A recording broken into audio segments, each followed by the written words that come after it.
Welcome back to this month's edition of Spotlight in Edmonds Real Estate Show. I'm Wayne Purser, your host, local realtor with Coldwell Banker Bain Real Estate Services, downtown Edmonds, just footsteps from the fountain. This month we're going to talk about the state of real estate, 2016 year in review. We'll also be talking about our real estate weather report, and at the end I'll have a little commentary. So we're going to move on right now. State of real estate. Are we heading to a crash? Well, you can see in the graphic there's some ripples in that pond. What kind of things affect the real estate market? So I've been talking this year about interest rates, about people moving here, about jobs. So we're going to talk a lot about what I've seen in the last year and how it's affecting what we're looking for in the future. So let's move on to mortgage rates and available credit.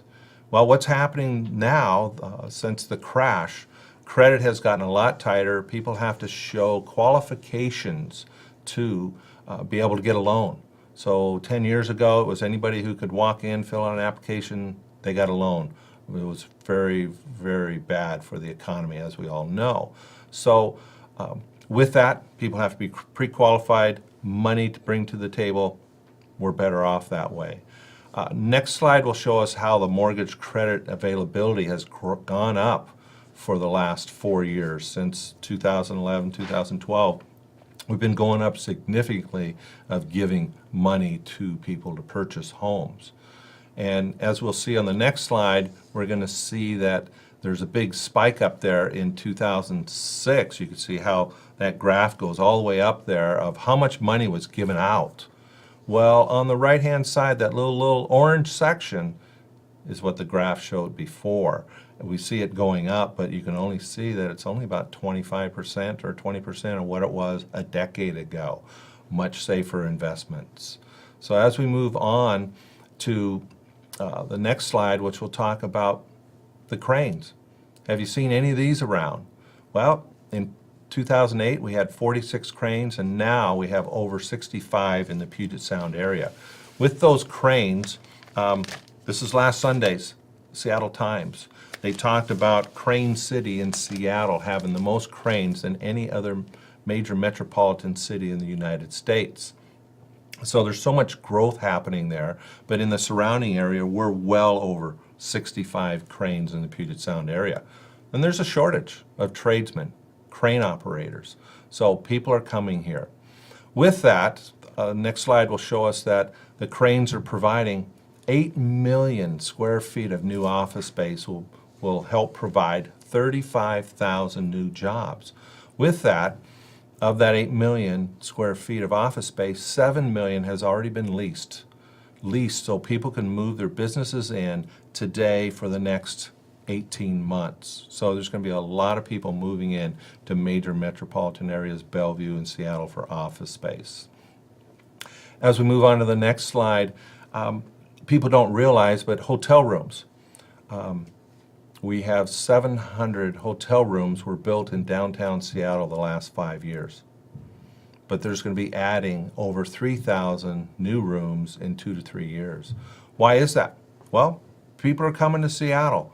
From the East Coast. They don't like the weather over there. Severe heat in the summer, cold in the winter. They're moving here.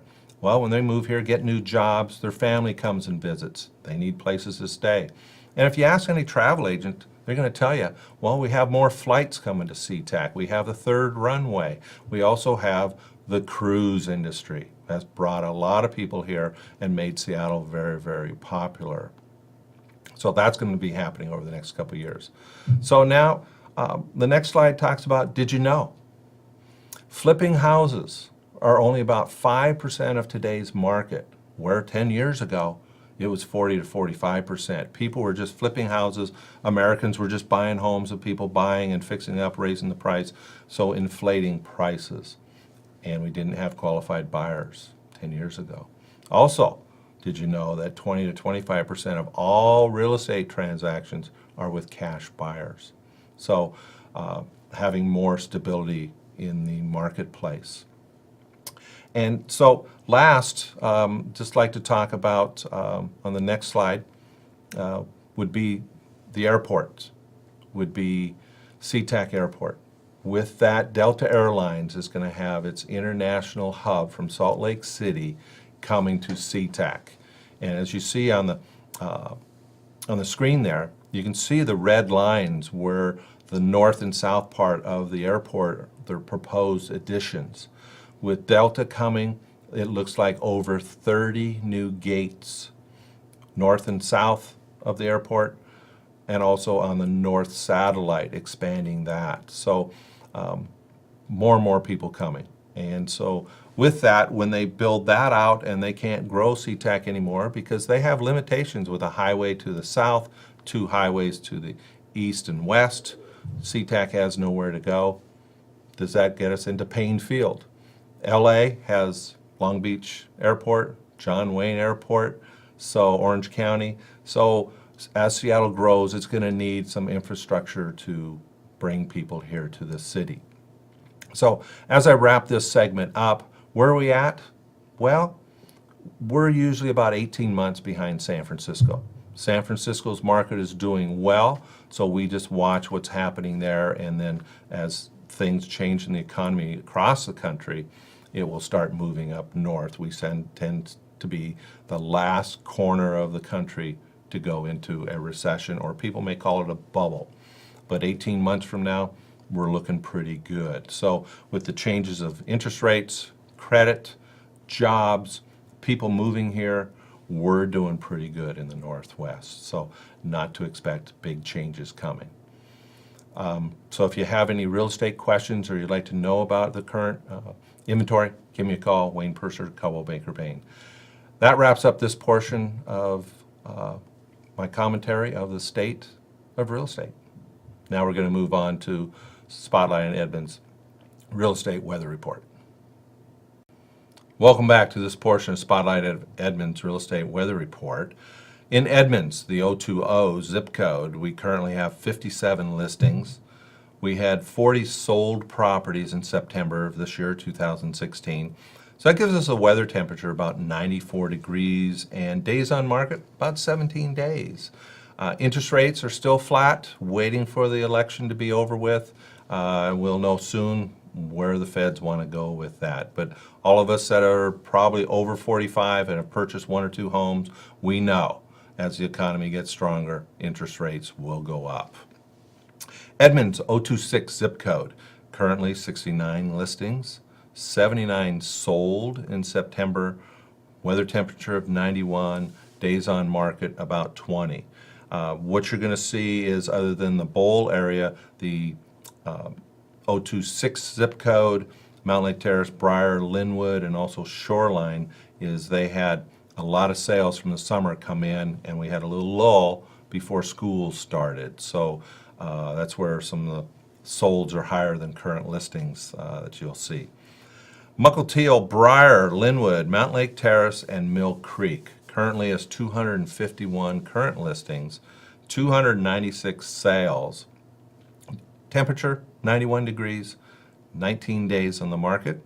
And we wrap it up here with Shoreline, 75 current listings, 82 solds, 95 degree temperature, and 15 days on the market. So people have asked me about the weather temperature. They don't understand, what do I do with the degrees? Well, the degrees are telling us how hot the market is.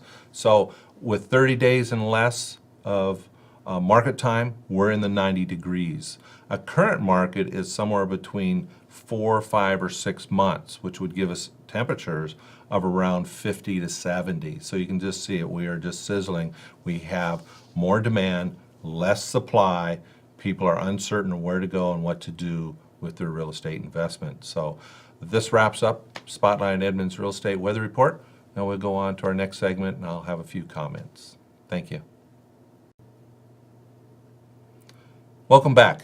As we wrap up this segment of Spotlight on Edmonds Real Estate for the month of November 2016, it's been a year review, as I talked about earlier, but it's also been a year review for me with the passing of my father, and now taking care of my uncle, between me and my older brother. What we have found is that not everybody plans estates correctly, prepare for the demise of a loved one, And with my dad, for his instance, he thought power of attorney would take care of everything from when medical directive, power of attorney would take care of that, take care of his estate. We have found out that no, that doesn't work. In his demise, it now goes to the estate, who is the executor or executrix. We have had Peggy Sanders on show months ago regarding elder law, how to protect elders for your family. And so for me, it's sort of been reflecting upon what I've been sharing as a real estate professional to you, the community, of how to prepare for your estate, for your loved ones, and how to counsel them. My uncle, 85, with a knee replacement, can't get around. How does he get care? So, and medical directives. So all these things come to life of what I'm doing as a professional in real estate, helping my friends and family, but also connecting with you, the community, and serving you to be able to help you with your needs. So that wraps up this portion of Spotlight on Edmonds Real Estate Show. We look forward to seeing you next month.